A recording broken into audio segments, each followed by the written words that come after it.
አመሰግናለሁ። እንዴት ዋላችሁ? የተከበሩ ክቡር ጠቅላይ ሚኒስትር ዶክተር አብይ አህመድ፣ የተከበራችሁ ክቡራትና ክቡራን፣ ግዙፍ በሆነች ኢትዮጵያ ግዙፍ በሆነ ሕዝብ መካከል ግዙፍ ራዕይ የሚያዋልዱ የሚያሳድጉና ለትውልድ የሚያሻግሩ የሚዲያ ቤተሰቦች ሀሳባቸውን እንዴት ይሸጣሉ? የት ይሸጣሉ? ከማጋር ሀሳብ ያስተዳድራሉ በሚል ነው የምንቀጥለው። ይህን ውይይት ለማስቀጠል የኢፌድሪ ጠቅላይ ሚኒስትር ዶክተር አብይ አህመድ ወደ መድረክ እንዲመጡና እንድትጋብዙልኝ በአክብሮት ጠይቃለሁ። በድጋሚ እጅግ አድርጌ አመሰግናለሁ። እድሉን ብቻዬን አልጠቀምም። አንድ እዚህ አንድ እናንተ ጋር ነው ማደርገው። ስለዚህ የመጀመሪያውን እድል እኔ ልውሰድ። የህዝብ ተሳትፎ ከሚረጋገጥባቸው አውዶች አንዱ ነው ሚዲያ። ባለፉት የለውጥ ዓመታት ይህን አውድ ከመገንባት ዘርፉን ከመደገፍ አንጻር በዚህ አውድ ላይ ምን እርምጃዎች መተናል ከሚለው ጥያቄን ጀምር። አያይዘው እነዚህ መገናኛ ብዙሃን ባለፉት የለውጥ ዓመታት እንዴት ተራመዱ በርሶ እይታ? ከሚዲያ ማህበረሰብ ጋር በዚህ መልክ ተገናኝተን ሀሳብ መለዋወጥ ለኔም መልካም እድል ነው። የመጀመሪያው ጥያቄ እናት ያነሳሽው የሚዲያ አውዱ ከለውጡ ማግስት ምን መምሰል አለበት የሚለውን ያሰብንበት ልንሰራ የሞከርንበት መንገድ በስራቸው ምክንያት በሙያቸው ምክንያት ሚዲያ አካባቢ ስለሚናገሩ አይደለም። ጋዜጠኛ በመሆናቸው ምክንያት የታሰሩ ሰዎች መፍታት ነበር የመጀመሪያው እርምጃ።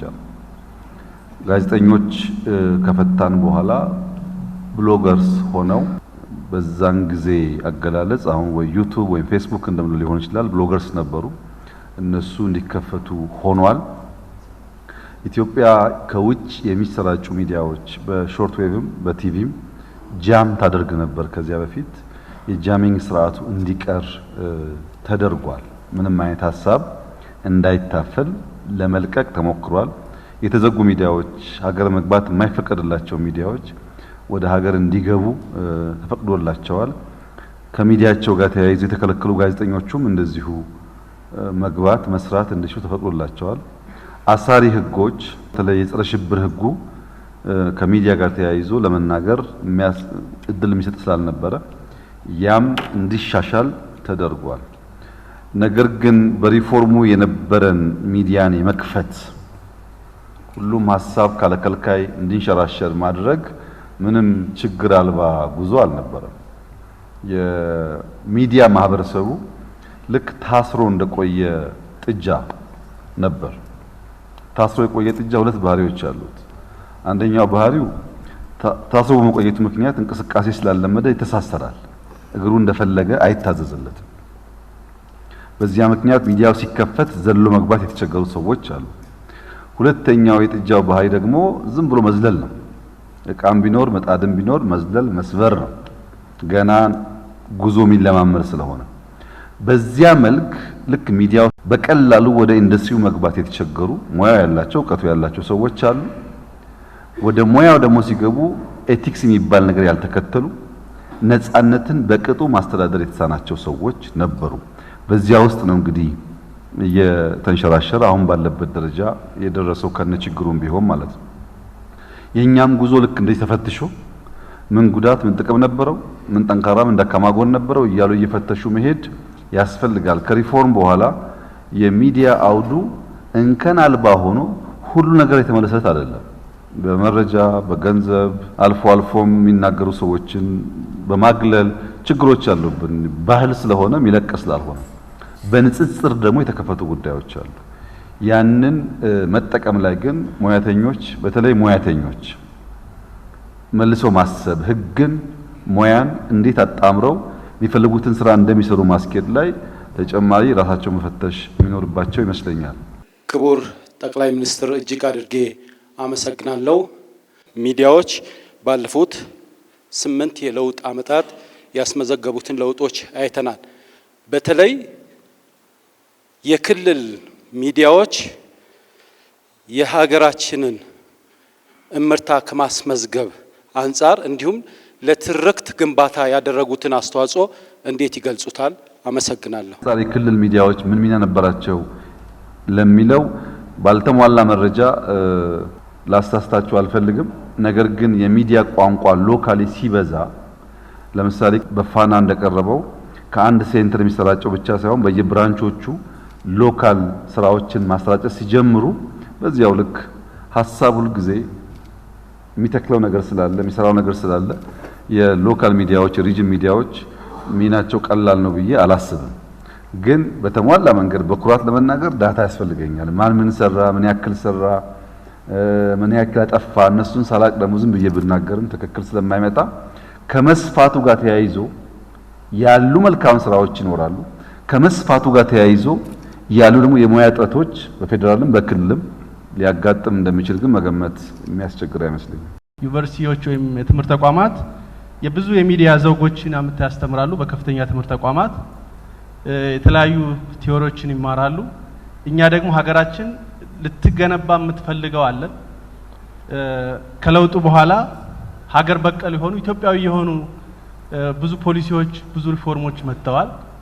ከዛ ጋር ፊት የሚያደርግ የሚዲያ ዘውግ እንዲኖረን ምንድነው የታሰበው? ምንድነው ማበርከት ያለባቸው? አንደኛው ዛሬ የተገናኘንበት የሚዲያ ምርታ ለትርክት ግንባታ ልክ ነው። ትርክት መገንባት አለባቸው። እሱ ተሰምሯል።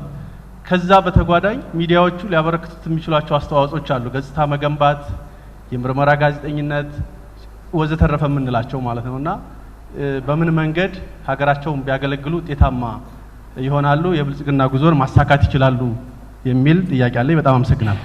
አመሰግናለሁ። በጣም አጠር ያለ ሁለት ጥያቄ ብቻ ነው ማንሳት እንፈልገው። ቀጥታ ወደ ጥያቄ ስገባ አንድ አቅራቢ ያቀረቡት ላይ ነው ነጻነትና ተጠያቂነት ሚዛኑ ትንሽ የተዛባ ነው የሚል ነገር አለና እነዚህ ነገሮችን በተለይ ነጻነትን ከማስተዳደር አንጻር በተደጋጋሚ የምናየው ነው። ክቡር ጠቅላይ ሚኒስትር በተለይ እኛም የምንታዘባቸው ብዙ ሚዲያዎች አሉ ፍቃድ ወስደው እውቅና ወስደው የተዛባ አሁንም አሰባሳቢ ትርክት ሳይሆን ሀገርን ሊሰነጣጠቅ የሚችል አንድነታችንን አደጋ ላይ ህልውና ላይ ሊጥል የሚችል አንዳንድ ጊዜ ዘገባዎችን ሲዘግቡ እናያለን። በተደጋጋሚ ይከሰታል እናያለን። እና እነዚህ ፍቃድ ወስደው እየተገበሩ ያሉትን በመቅጣት በህግ ብቻ ደግሞ በህግና ህግ ብቻ አንዳንዴ ሊከብድ ይችላል እና ከማስተማር አንጻር እነዚህን እንዴት እንመልሳቸው፣ ኢቲክሱን እንዴት እናስተምራቸው ወደሚለው ላይ ትንሽ ሀሳብ ቢሰጡ። ነጻነቱ በጣም ሰፍቷል። እንግዲህ ዲሞክራሲ ምህዳሩ ማስፋት አንዱ የለውጡ መንግስት አላማ ነው።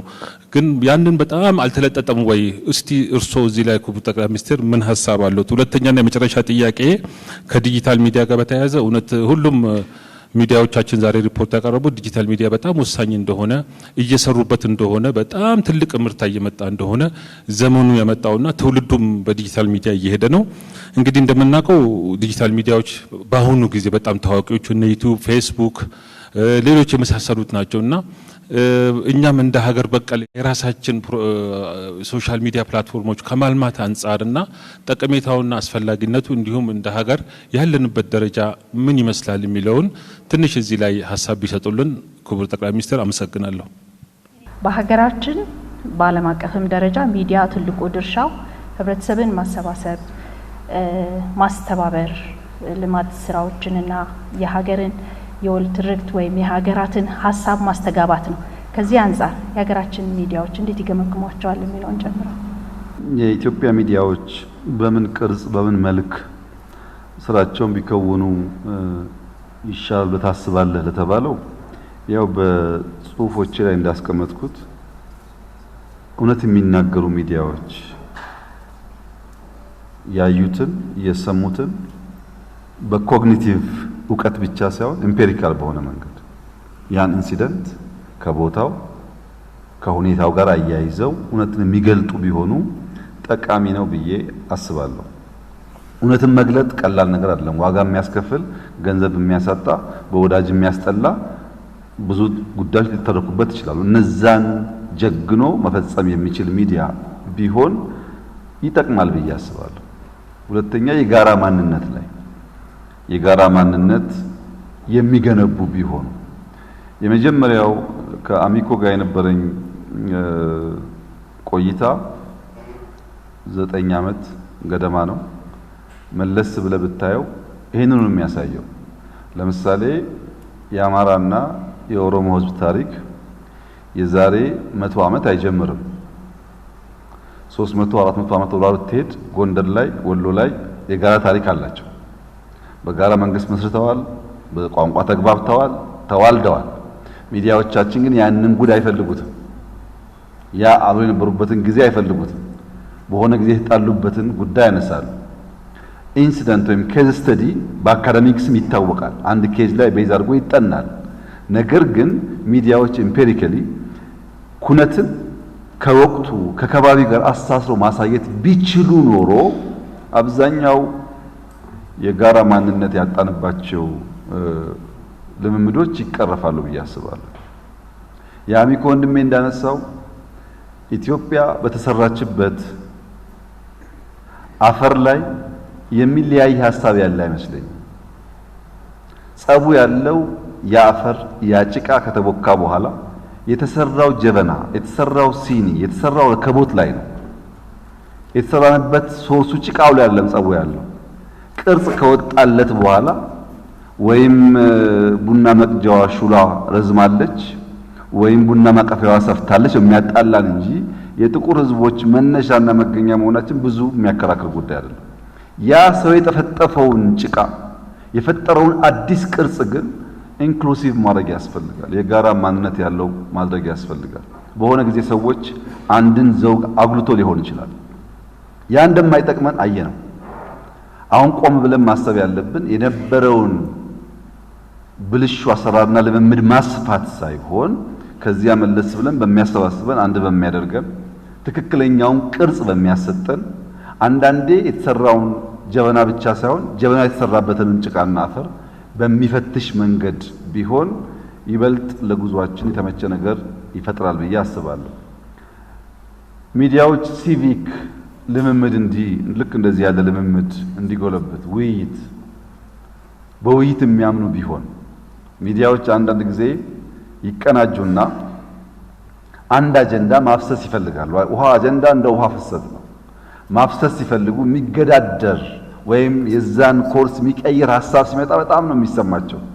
ቢኮዝ የፈለጉት ነገር እንደፈለጉ እንዲፈስ ስለሚያስቡ ከዚያ ነገር ወጥተው ተቃራኒ ሐሳቦችም ከመጡ ጎን ለጎን ለማጫወት የሚፈቅዱ ለውይይት ለንግግር በር የከፈቱ ቢሆኑ ጥሩ ነው ብዬ አስባለሁ። ሀገራዊ ግቦች ላይ መቼም ናሽናል ኢንትረስት የሌለው ወይም በሃውስሆልድ ሌቭል የቤተሰብ ፍላጎት የሌለው አባወራ የለም። የቤተሰብ ፍላጎት ያለው አባወራ ሰርቶ ለፍቶ ደክሞ ልጆቹን ያስተምራል። በሀገር ደረጃም ኮሌክቲቭ የሆኑ ፍላጎቶች አሉ። እነዚያን አንጥሮ ያወቀና ለነዛ የሚሰራ ቢሆን ይመረጣል። ቢቀር ብዬ የማስበው ዋልታ ረገጥ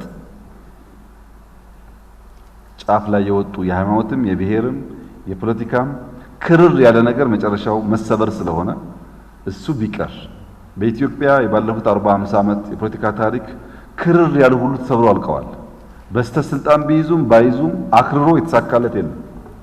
ከዚያ ትምህርት መውሰድና ሚዛናዊ ወደ መሆን መምጣትን ሚዲያዎች ቢገሩ ቢመሩ ቢያስተምሩ መልካም ነው ብዬ አስባለሁ። ኢትዮጵያ ውስጥ በቂ የሆነ አሜኬላ ተዘርቷል። ከበቂ በላይ ጥላቻን፣ መናናቅን፣ መከፋፈልን ሁሉም ለማኝ ሆኖ ሳለ አንዱ ከአንዱ እንደሚሻል አስመስሎ መሳልን በበቂ ተዘርቷል። ያን መድገም ምን ያደርግልናል? ያማ ተዘርቶ ማያዋጣ መሆኑን ስላወቅን እንዴት እናቅናው ላይ የሚሰሩ ሚዲያዎች ቢሆኑ የተሻለ ነው ብዬ አስባለሁ። ከዚህ ጋር ተያይዞ ነፃነትን ማስተዳደር የሚለው ለሰው ልጆች ሁሉ ከሰው ልጅ የተፈጥሮ ጅማሬ ሰው ነፃነትን ማስተዳደር ይቸገራል።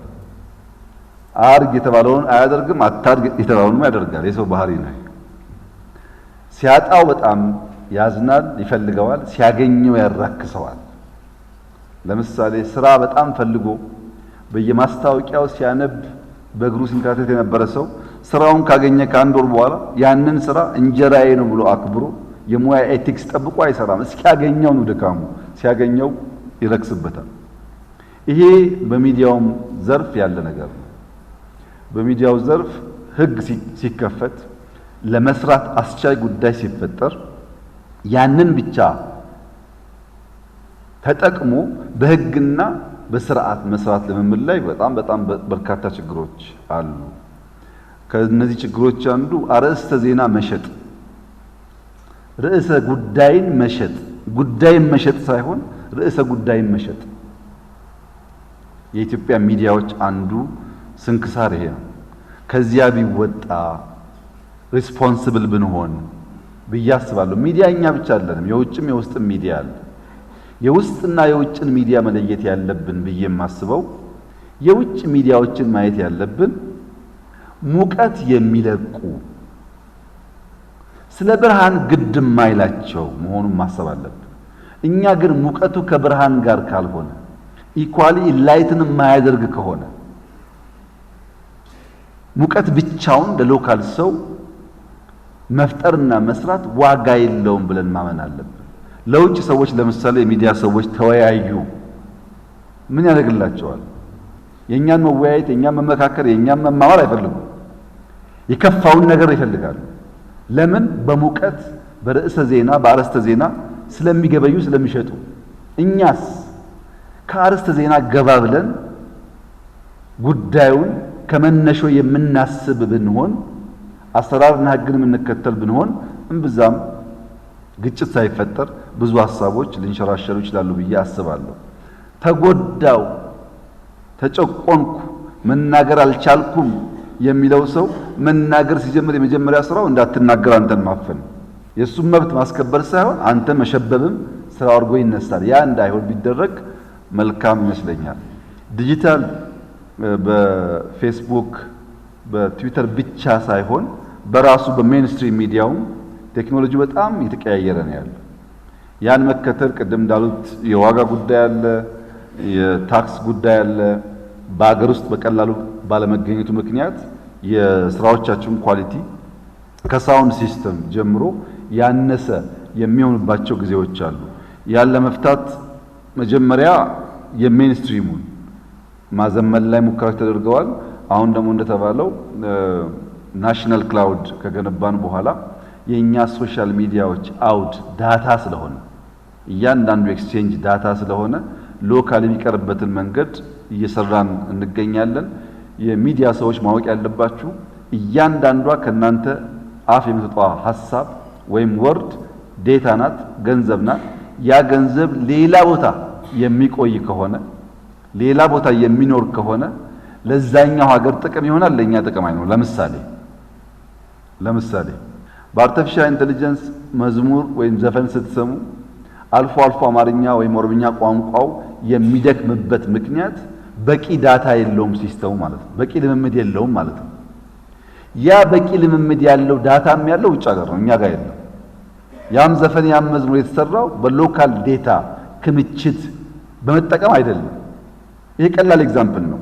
ነገ ስለ እውቀትም ስለ ባህልም ስለ ታሪክም ስናወራ በዚሁ ልክ ዳታችን መጠበቅ ካልቻል፣ ቴክኖሎጂን ለኛ ፍላጎት መገልገል ካልቻል ሄዶ በልጆቻችን ላይ ጉዳት ሊያመጣ ይችላልና ቴክኖሎጂ መገልገል ያስፈልጋል። ነፃነትንና ሕግን አጣምሮ ማክበር ያስፈልጋል። ሚዲያው ለምን ፐርፐዝ እንደሚሰራ አውቆ መስራት ያስፈልጋል ብዬ አምናለሁ። ሀገራችን የአንድ ክፍለ ዘመን ታሪክ ያለው ምናልባትም የአፍሪካ ሀገራት የቅኝ ግዛት ትግል ከመጀመራቸው በፊት የህትመትና የራዲዮ ስርጭት እንደጀመረች አሳይቶናል የዛሬው። ከዛ ተነስቶ በዚህ ታሪክ ውስጥ ያለፈው የሀገራችን የሚዲያ አውድ አሁን ባለው ሁኔታ በተለይ ከለውጡ በኋላ በቴክኖሎጂ ብቃት፣ በስርጭት ተደራሽነት ቁመናውን እርስዎ እንዴት ይገመግሙታል? ከዛው ጋር አያይዘው የይዘት ስርጭቱ በተለይ በሀገር ውስጥ ሀገር ለምትፈልገው ግዙፍ አጀንዳና ሀገር ላለባት ትልቅ የቤት ስራ አጀንዳውን ከማቀላጠፍና በዛ ይዘት አጥር ውስጥ ከመሰለፍ አንጻር አቋማቸው እና ብቃታቸውን እንዴት ይገመግሙታል የሚል ነው። እኔ ወደ እናንተ ልምጣ። ጥያቄ ታዲያ ከነዚህ ሁሉ የኢንፍራስትራክቸሩ የቴክኖሎጂ እድገት ጋራ ዋናው መቼም ግብና አላማ ብሔራዊ ጥቅምን ማስቀደም የማንኛውም መስክ በተለይም የሚዲያው ተግባር ነውና በዛ ልክ ያደገውን ለዚህ ብሔራዊ ጥቅም በሚረዳ የኃላፊነትና የተጠያቂነት ስሜት የሚሰለፍን የጋዜጠኝነት የሙያ ሰራዊት የማሰልጠኑ የማስታጠቁም ተግባር ከዛው ጋራ አብሮ መሄድ ያለበት ይመስለኛል እና ይሄስ ምን ያህል ይታሰብበታል ነው። ፕሮፌሽናሊዝም ጋዜጠኝነትና አክቲቪዝም የተቀላቀለበትም ዘመን እንደሆነ ለዚህም ከሜንስትሪም ሚዲያው ቀድሞ ሶሻል ሚዲያው የተገላቢጦሽ ሆኖ ነገሮችን ሌላ መስመር የሚያስይዝ መሆኑ እንዴት ነው ሊገታስ ወደ ትምህርትም ወደ ቁጥጥርም ሊመጣ የሚችልበትና ለአገር ጥቅም ለብሔራዊ ጥቅም የሚውል ማህበራዊ ሚዲያ ማድረግም ሲቻል የሚሆነው ግን በተቃራኒ ሆኖ ስናየው ኃላፊነትና ተጠያቂነትን የተላበሰ በዚህ ዘርፍም ስምሪት የሚኖርበትን እንዴት እናየዋለን ለማለት ነው። አመሰግናለሁ። የጋራ ማንነትን ለመገንባትና የተሻለ ሀገርን ለመፍጠር መረጃ ወሳኝ ነው። ደግሞ ያለንበትም ዘመን የመረጃ ዘመን ስለሆነ ነው። እንደ ሀገር የመረጃ ቋት አለን ወይ? ሀገራዊ ትርክትን ለመገንባት ከሚያግዙ ይልቅ ወደ መዝናኛ ያደሉ ወይም ደግሞ ኳስና ሌላም ስሜታዊ ትኩረት ያደረጉ ሚዲያዎችን ያጨናነቁበት እንዳለ ማየት ይቻላል። ግን ብንሰራና የመረጃ ቋት ቢኖረን የተሰደረ መረጃ ያለው ሚዲያ አለ ወይ? ምንድነው የሆነው? ማን ነው የሆነው? ታሪክ አጥኚዎቹ ብቻ ነው የሚያውቁት? ለምን ሆነ የሚለውን በተቀናጀ መልኩ እርስዎ በሚኖሩበት ዘመን የመረጃ ቋት ቢኖር ትልቅ መፍትሄ ይዞ መምጣት ይችላል የሚል ሀሳብ ለማቅረብ ነው። አመሰግናለሁ። መልካም። ከመጨረሻው ጠያቂ ለመነሳት የመረጃ ቋት እና መረጃ ሁለቱም ጥያቄ ስለቀረበ ቋቱ ስቶሬጁ ነው። የመረጃ ቋት ወይም ዴታቤዝ የሚባለው በየተቋማቱ አለ። ኢቲቪ ብትሄድ ኢቢሲ ብትሄድ ዲጂታይዝ ያደረኩኝ ነው ዴታ ሴንተር ገንብቻለሁ ይላል። ፕሬስ ቅድም እንዳነሳው በሚሊዮን የሚቆጠሩ ዶክመንቶች አሉኝ ይላል። ወይም ፕራይም ሚኒስትር ኦፊስ ወይም ቴሌኮም ይላል። ግን ያንተን ጥያቄ ከፍ አድርጌው ናሽናል ቋት ሳይሆን ናሽናል ክላውድ ያስፈልገናል። ሁሉም የኢትዮጵያ መረጃ የሚቀመጥበት አንድ ከዳታ ሴንተር ያለፈ ቢገር የሆነ ነገር ያስፈልጋል። ለዚያ ነው እንግዲህ በዲጂታል 2030 ይህንን ካላሳካን ወርቅ እየጠበቅን ብር እየጠበቅን ውሃ ማኔጅ እናርግ እያልን ዳታን ማኔጅ ካላደረግን ሄዶ ልጆቻችን ይቸገራሉ በሚል እሳቤ እየተሰራ ነው ያለው። ምናልባት ዓመት ተኩል 2 ዓመት ይፈጅ በጣም ሰፊ ስራ ስለሆነ ጥቅሉ ማለት ነው። ይሄ ማለት ሚዲያውንም ግብርናውንም ንግዱንም ሁሉ ይመለከታል። በየተቋማት ብትገኝ ተበትኖ ልታገኘው ትችላለህ። አንዳንዱን በጽሁፍ አንዳንዱን በዲጂታል ፎርም። ኢቢሲ ለምሳሌ የብዙ ዘመናት ሃርድ ኮፒዎች ዲጂታይዝ ማድረግ ስራ ሰርተዋል፣ ወደ አርካይቭ ማስገባት። ወይም ፕራይም ሚኒስትር ኦፊስ ብትመጣ ለ100 ዓመት የነበረ የመንግስታት ታሪክ አርካይቭ ወደ ዲጂታል መግባት ተችሏል። ግን ያ በቂ አይደለም፣ እንዳልከው በቂ አይደለም። ኢንፎርሜሽን አንድ ቦታ ሲከማች ከዛ ፌች ማድረግ ከዛ አክሰስ ማድረግ ሌላ ታሪክ ነው። እያለም መውሰድ ላይ ችግር አለ። አንደኛው የድሮ የምናውቀውን የሚዲያ ስርዓት ያለቀቁ ሰዎች አሉ። ተቀምጦ እንደዚህ ፊት ለፊት ጥያቄ ጠይቆ መልስ ካልሆነ ሚዲያ ጥያቄና መልስ የለም ብሎ የሚያስቡ ሰዎች አሉ። እሱ ቀረኩ። እድሜ ለትዊተር እድሜ ለፌስቡክ ዘመን ተቀየረ። በዛ የማይመለሱ ጉዳዮች ነው የምትጠይቀው። በየቀኑ መረጃ አንሰጥም ብሎ ለመናገር ያስቸግረኛል። እንደው ዝም ብሎ ጫዋታውን ትንሽ ከበድ ለማድረግ የኤክስ ሚዲያ ስም እንዳልጠራ ነው። የኤክስ ሚዲያ አንድ ሚኒስተር ጋር ሄዶ ስለ ስራው መረጃ መውሰድ ይቸግራል፣ በሩ ዝግ ነው ይላል። ግን ሚኒስተሩ ጋር ሄዶ ምን አይነት ስፖርት እንደሚሰራ፣ ጠዋት እንዴት እንደሚነሳ፣ ሚስቱ ጋር እንዴት እንደሚግባባ፣ እንዴት ቢሮ እንደሚሄድ፣ የቢሮ ሶፋም እንደሚመስል ግን አክሰስ ተቸግሮ ያውቃል። ብዙዎቹ እናያቸዋለን። እንደዚህ ኳስ ተጫወትኩኝ እንደዚህ መኪና ነዳው ሲሉ ያ አክሰስ ለምን ነው ለስራው ያልዋለው ነው። ስለ ሰውየው እንዴት ጧት ተነስቶ ልብስ እንደሚለብስና እንዴት ቢሮ እንደሚሄድ ማሳየት ያልተሳነው ሚዲያ ስለ ሜን ስራው ለምን ተሳነው ነው። ትንሽ ቆም ብሎ መፈተሽ የሚያስፈልግ ይመስለኛል። አክሰስ ነው ችግሩ፣ ከዚያ ባሻገር ነው። በዚህ ሳይድ ያለውም ይገዛዋል፣ በዛ ሳይድ ያለውም ይገዛል። በዚህ ጨዋታ ውስጥ ስለሆነ ነው ፕሮፌሽናሊዝም ጠፍቶ ወደ ሁለተኛው ጥያቄ የሚወስደኝ ጉዳይ መጣው ማለት ነው። አክቲቪዝም ዝም ብሎ አልመጣም። ይሄ ርዕሰ ዜና መሸጥ፣ ዝም ብሎ ማስጮህ ዝም ብሎ አልመጣም። ከጥቅም ጋር የሚያያዝ ጉዳይ ነው። መንግስት ለዚህ ሴክተር በቂ ድጋፍ የማያደርግ ከሆነ ሰዎች ቅድም ተባለ ማስታወቂያ ለማግኘት ፋና ሲሆን የሚያገኝ ኤንቢሲ ከሆነ የማያገኝ ከሆነ ምንም ምርጫ የለውም። ብሩክ ያለው አማራጭ ማስጮህ ነው ገንዘብ ለማግኘት። ይህንን ባላንስ ማድረግ ሪስፖንስብል መስራት ከሁላችን ይጠበቃል። ኤንቢሲ የሚታገዝበት ዋናው ምክንያት ከሙያው እንዳይወጣ እንጂ የመንግስት ደጋፊ እንዲሆን መንግስት የሚፈልገው እውነት እንዲናገር ነው። ከሙያው እንዳይወጣና ወደ ሸቀጥነት እንዳይቀይረው ሚዲያውን በቂ የሆነ ድጋፍ ያስፈልገዋል። እሱን ሞክረናል። ባለፈው ዓመት አስታውሳለሁ ከሚዲያ ሰዎች ጋር ስንወያይ ሞክረናል። እናሻሽላለን። አሁንም አቅም በፈቀደ መጠን እናሻሽላለን አስፈላጊ ስለሆነ። ግን ኢትዮጵያውያን የሌላን ዓለም ሰው የሌላን ሚዲያ ወይም የሌላን ፍላጎት ማስተናገድ ላይ ያለንን ዝግጁነት ግን አቅለህን ደግሞ አትመልከት። ለምሳሌ ኢትዮጵያ የባህር አክሰስ አያስፈልጋትም ያለ ጋዜጠኛና ፖለቲከኛ ነገ እንዴት ነው ልጁ ጋር እንደሚቆም አላውቅም። እኔ በውስጡ እንኳን ይሄን ጉዳይ ልናገረው ብሎ ቢያልፍ ይሻላል። አፉን ሞልቶ የጥራት አጀንዳ ተናግሮ ነገ ሲቀየር ዓለም ሲቀየር እንዴት ብሎ እሱ አይደለም እሱ እንኳን ይሞታል።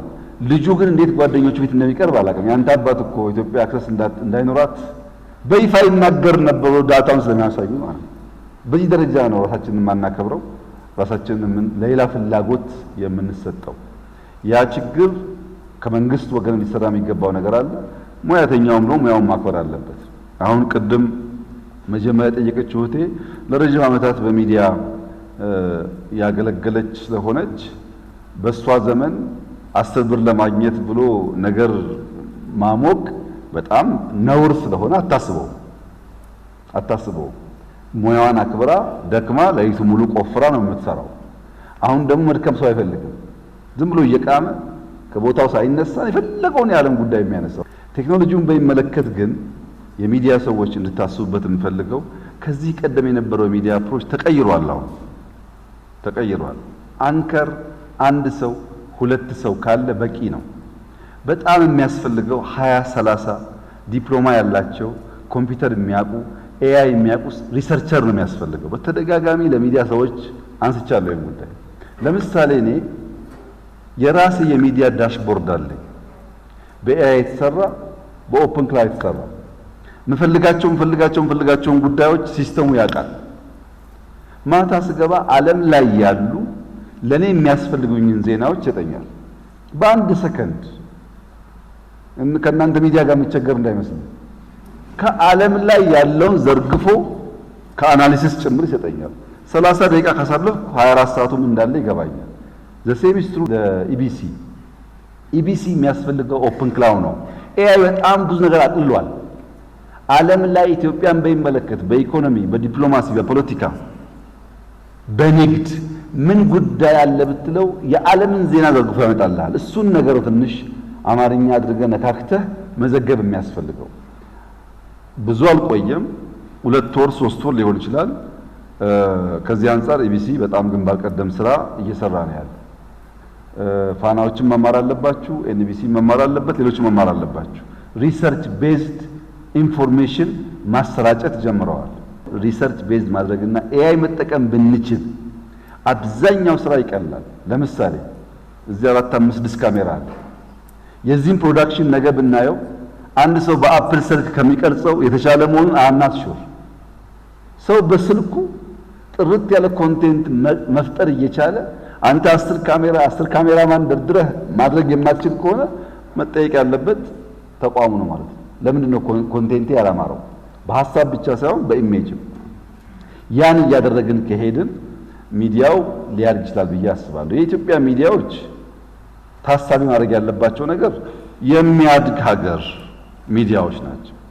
በልቶ ማደር ለኢትዮጵያውያን ኢሹ ስለሆነ ይሁነኝ ብለን የምንይዘው ጉዳይ መሆን አለበት፣ አዳጊ ሀገር ስለሆነ።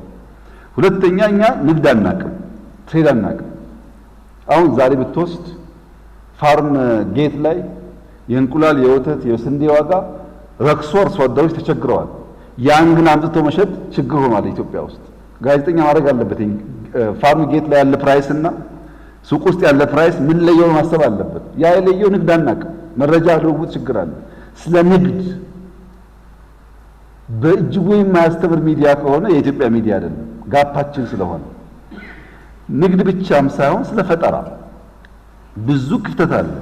እንዴት መፍጠር እንዳለብን ሚዲያው ካላሳየ ማደጋ የኛ ሚዲያ አይደለም ማለት ነው። ለአሜሪካ ሚዲያ ፈጠራ ኢሹ ላይሆን ይችላል፣ ለኛ ግን ኢሹአችን ነው። ለአሜሪካ ሚዲያ ንግድ ኢሹ ላይሆን ይችላል፣ ለኛ ግን ኢሹአችን ነው። ወደኛ ኢሹ መመለስ አለበት። የሌላውን ኢሹ ስናሞቅ ሙቀት ስንፈጥር ብርሃን ሳናመጣ እንዳንቀር ማለት ነው። ወደኛ ጉዳይ መለስ ካል በእርግጠኝነት ብዙ ጉዳይ መልስ ያገኛል። ለምሳሌ ኢትዮጵያ ውስጥ ስንዴን ስታወራ ስንዴ ምን ያደርጋል ይላል ሰው። በማግስቱ ደግሞ ዳቦ የለም ይላል። ስንዴ ከራውራታ ዳቦ ከየት ይመጣል? የኤጁኬሽን ሲስተም እንውሰድ። ቅድም ያነሳሁት የ16 ሴንቸሪ 17 ሴንቸሪ ያነሳው የጎንደር ኪንግደም የወሎም ሊሆን ይችላል የአማራና ኦሮሞ ቅድም ያነሳው ጉዳይ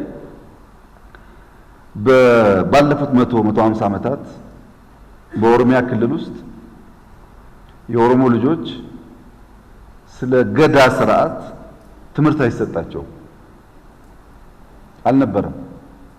ወይም ስለ ኤቲክስ ስለ ሰፉ ትምህርት አልነበረም። ስለዚህ በገዳ ስርዓት ውስጥ ሰው ነው፣ አክብሮ ከመጣ ይታቀፋል፣ ያንተም ባይሆን ልጅ ይደረጋል፣ ተርቦ ከመጣ አብላው፣ የስልጣን ሽግግር እንዲመምሰል አለበት፣ ሰላም እንዲጠብቅ የሚለውን ሳይሰማ ሳይማር ያደገ ሰው ሰላማዊ መሆን አይችልም። ያን ማስተማር ለነገዎቹ ልጆቻችን አብሮ መኖር እንዴት እንደሚቻል ለማሳየት ነው። ሰፉ ማለት ወይም ኤቲክስ በደንብ አይገልጸውም፣ ግን ኤቲክስ ማለት ግብረ ገብነት ብለው በአማርኛ አንድ ሰው ታላቁን እንዴት ያከብራል፣ በምን ቋንቋ በምን ዘዬ ይናገራል፣ ሲያጠፋ እንዴት ይቅር ይላል፣ ሲቸገር እንዴት ለጋስ ይሆናል ለተቸገረ ሰው የሚለው ጉዳይ በዛ ውስጥ በትምህርት የምታገኘው። ካልተማርኩ ከየትም አታመጣው። እነዚህ ጉዳዮች በካሪክለሞቻችን መግባት አለባቸው። ይሄን ደግሞ ሚዲያ እየሄደ ምን ኢምፓክት እንዳለው መዘገብ አለበት። ሚዲያዎች ፕሮክሲሚቲ ከሌላቸው ቀርቦ ነገርየውን የማያዩ ከሆነ የተሟላ ነገር ሊሰጡ አይችሉም እና እነዛን ብናደርግ የሚቀየር ይመስለኛል። ያን እንደተጠበቀ ሆኖ ሚዲያዎቻችንም ምንም ስራ አልሰሩም ብሎ ማሰብ አስቸጋሪ ነው። ባለፉት 3 ዓመታት መንግስት በመውቀስም ይሁን ልማት በመግለጥም ይሁን ማህበረሰብ ፐርስፔክቲቭ እንዲቀየር አመለካከቱ እንዲቀየር ለማድረግም ይሁን በጣም ብዙ ጋዜጠኞች ብዙ ስራ ይሰራሉ። ንግድ እንደተጠበቀ ሆኖ ማለት ነው። በአረብኛው ፕሮግራሞች ላይ በዲጂታሉ እንደኛ አይነቱ የሚሰራው እንዳለ ሆኖ እሱን አፕሪሼት በሚደረግበት በህብረተሰቡም ይሁን በመንግስት ደረጃ በሚደረግበት ደረጃ በመንግስት ባሉ ተቋማቶች ያለው አሰራር ግን አድጓል ብዬ አላምንምና ሙከራዎች አሉ። በጣም ጥሩ ነው፣ ግን በደንብ እንዲገፋበት በደንብ እንዲሰራበት ቢታሰብበት ጥሩ ነው ላለው። በውሸት ትርክት የሚነግዱ አካሎችን ተጠያቂነት ላይ ሊኖር ይችላል። አላቅም ምን አይነት ፖሊሲ እየተካሄደ ነው የሚለው ላይና አንዳንዴ ደግሞ እርምጃ ከተወሰደም ደግሞ ለህዝብ ማሳወቅ ላይ ብዙ ጊዜ አይታይም። ስለዚህ ሰዎች አንዳንዴ ተጠያቂነት እንዳለ ሲያውቁ በዛ ተጠያቂነት ጀርባ ደግሞ ይህን አይነት ቅጣት ተደርጓል ሲባል በጣም ጥሩ የወደፊት የማሻሻል ነገር ይፈጠራልና በዚህ ላይ በደንብ ቢሰራ ደስ ይለኛል። ከአጀንዳ ሴቲንግ ጋር በተያያዘ ያው መሪ ሀሳቡም የሚዲያ ምርታ ለትርክት ግንባታ ስለሚል በተለይ የሚዲያ ትልቁ ስራ ሊሆን የሚገባው አጀንዳ ሴት ማድረግ የህዝብን ፍላጎትና የህዝብን ጥቅሞች ማስቀደም የመንግስትን ልዩ የትኩረት ጉዳዮች ትኩረት አድርጎ መስራት እነዚህ የአጀንዳ ሴቲንግ ስራዎች መሆን አለባቸው ብዬ አምናለሁ። ነገር ግን አሁን ባለው ሁኔታ ስናይ ሚዲያዎች አጀንዳ ሴት አድርጎ ከመስራት ይልቅ ወደ አጀንዳ ተቀባይነት አዝማሚያ የመሄድ ሁኔታ ስላለ ጥቅል በሆነ መንገድ የሀገራችን ሚዲያዎች ከዚህ ካነሳ ነው ከአጀንዳ ሴቲንግ አንጻር እንዴት ይታያሉ የሚለው አንደኛው ጥያቄ ነው። ሁለተኛው ኤአይ ኢንቲግሬሽን ፖሊሲም ተዘጋጅቶለት ወደ ትግበራ ገብተናል። የሚዲያ ተቋማትም ትልልቆቹን በምናይበት ጊዜ ኤአይ ላይ መሰረት ያደረጉ ትልልቅ ስራዎችን ይሰራሉ። ከፋክት ቼኪንግ አንስቶ የኤዲቶሪያል ውሳኔ እስከ መስጠት ድረስ የሚደርሱ ስራዎች በኤአይ ታግዘው ይሰራሉና የሀገራችን ሚዲያ በተለይ አሁን እያደገ ከመጣው የዲጂታል ዓለም ጋር እንዴት ይታያል? ከዚህ ጋር አብሮ የሚሄድ የሚዲያ ቢዝነስ ሞዴልስ ምን ሊሆን ይገባል የሚለውን ማንሳት ፈልጋለሁ። ከዚህ አንጻር የኤአይ ኢንቲግሬሽን በኢትዮጵያ እየሰፋ የሚሄድ ከሆነ የቢዝነስ ሞዴሉስ ምን ሊሆን ይገባል የሚለውን አስተያየት እንዲሰጡበት ነው። አመሰግናለሁ። እንግዲህ በዚህ በ8 ዓመታት ጊዜ ውስጥ የብዝሃነትን ማስጠበቅ በስፋት በተለያዩ ሴክተሮች ውስጥ መረጋገጥ እንዳለበት ሲነገር እንሰማለን። በመገናኛ ብዙሃን ውስጥም በተለይ ባለሙያዎችን ስብጥሩን በመጠበቅ ረገድ ብዝሃነትን በማካተት ረገድ ሙከራዎች እንዳሉ እኔም በኢትዮጵያ ቴሌቪዥን ሰራ ስለነበረ አውቃለሁና ነገር ግን ከሽፋን አንጻር ብዝሃነትን ምን ያህል አካተናል የሚለውን እንድናይ ይፈልጋለሁኝ። መጀመሪያ ኪንግስ ኦፍ አባይ እንደተባለው ነው። ራሱን ችሎ ፋና ኢቢሲ ነው ኪንግስ ኦፍ አባይ። ትልቅ ስራ የሚሰራ ተቋም ነው። ኪንግስ ኦፍ አባይን ጠላቶቻችን በጣም ይፈራሉ፣ ያከብራሉ። እኛ ደግሞ በጣም እናናንቃለን። ይሄ ደግሞ እኛ ኢትዮጵያዊነታችን የራስ ማራከስ ማንነታችን ስለሆነ ካልሆነ በቀር እናንተ የምትሰሩት ስራ ብዙ አይን ገልጧል። አረብኛ ቋንቋ መጠቀም መገልገል የነበረባት ኢትዮጵያ አላግባብ ከአድቫንቴጅ መውሰድ ካለባት ቋንቋ ርቃ ካለማንነቷ ሮንግ ነገር ሲሳል ምን እየተደረገ እንዳለ እንኳን ማታቅ ሆናለች። ከዛ አንፃር አንተና ጓደኞች ትልቅ ስራ መስሩት። የኢትዮጵያ መንግስት በግሌም ትልቅ ክብር አለኝ። ሀቅ ሁልጊዜ ከውሸት ከቅጥፈት ጋር እኩል ሀብታም አትሆን። ነጋዴም ብትሆን አትችልም፣ ባለስልጣንም ብትሆን አትችልም፣ የሚዲያ ሰውም ብትሆን አትችልም። በሁሉም መንገድ ሀቅ በጣም ደሃ ነች። የራሷ ዲግኒፋይድ ማንነት ቢኖራትም ቅጥፈት ነው ሀብታም የሚያደርገውና ሀብታም መሆን ከፈለክ ውጣ ካለህበት እንትን ሀቅን ከመረጥክ ግን በቃ ሀቅ የሚያስከፍለው ዋጋ ደግሞ አብሮ መውሰድ ያስፈልጋል ማለት ነው። አሁን አንተ ብትዋሸው ነገር ብትል ብዙዎቻችን ይከተላል። ግን አንተ የምትናገረው ቁም ነገር ነው። ትሰማለህ፣ ለምን እንደተነገረ ታያለህ፣ ኖት ትይዛለህ፣ ላይፍ ትተረጉማለህ። ኢትዮጵያዎች ንቁ እንዲህ እየተባላችሁ ነው ትላለህ። እና ይሄ ምርጫ የራስህ ነው። ሀቅ ከፈለጋችሁ ብዙ ፎሎወር ብዙ ገንዘብ አትጠብቁ። ራሱ ሀቅ ገንዘብ ስለሆነ ማለት ነው። ይሄ በየትኛውም የሥራ መስክ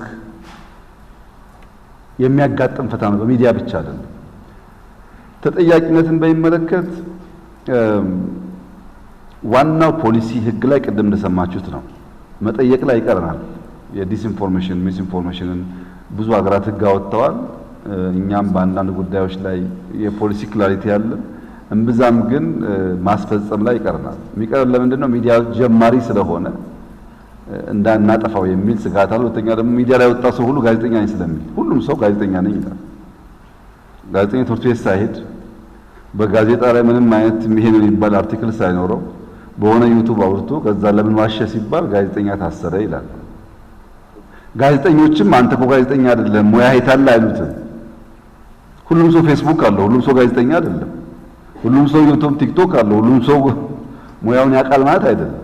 ሙያቸውን መከላከል የሚገባቸውም ሰዎች መከላከል ላይ ችግር አለባቸው። እንደ መንግስትም ችግር አለ። ዋናው ሀቅን በሚመለከትና ተጠያቂነትን በሚመለከት አብዛኛ ሰው የሚፈልገው እፍታው ነው። እፍታ ደግሞ ለዛች ሞመንት ይጣፍጣል፣ ቅባቱ ስላለ ለዛች ሞመንት። እየቆየ ግን ፋት ነው እንደምታውቀው። ለምሳሌ ዶሮ ላዩን ብትበላ ቅባትና ሽንኩርት ነው የምትበላው። ጠልቀህ ከገባ ግን አጥንት አለ። ጠልቀህ ስትገባ ነው ትልቁ ነገር የምታገኘው። ፍታውን ብቻ እየወሰድክ ፋት እየሰበሰብክ የበላ ይመስልሃል እንጂ ሽንኩርት በልተህ የበላ ይመስልሃል እንጂ ጠልቀህ አጥንት ካላወጣህ ትክክለኛውን ፕሮቲን አታገኘው። ያ እንደየሰው ውሳኔና መሻት የሚወሰን ይሆናል። ነገርን ጊዜ ወስዶ በዴብስ ለመማር ለማወቅ ለመስራት መሞከርና በፍጥነት ደግሞ ገበያ መሰብሰብ የየሰው ባህሪ የሚወስነው። በእኛ ጉዳይ ግን ገና ጀማሪ ስለሆን ጠብቁ። እንደዚህ አይነት ነገር ጊዜ ጊዜ ይፈታው የሚሄደው። በቂ ነገር እንዲመጣ ኢትዮጵያ ማደግ አለባት። ያደጉ ሀገራት እኮ ለሚዲያ የሚወጣ 1 ቢሊዮን ቢሊዮን ገንዘብ እኮ ተራ ነገር ነው እነሱ። ለኛ ውድ የሆነብን ምክንያት ማደግ ስላልቻልን። ስናድግ ሊስት የሆነ ፕራዮሪቲ የሚሆነው ለሚዲያ ተቋማት የሚያስፈልጋቸው ነገር ማሟላት፣ መንግስትም የግል ኩባንያዎችን በቀላሉ የሚያደርጉት ሊሆን ይችላል። ያ እስኪመጣ ድረስ መቸገር እንዳለብን ማሰብ ጥሩ ነው። አጀንዳ ሴቲንግ ለሚዲያ ሰዎች ወሳኙ ተግባር ነው።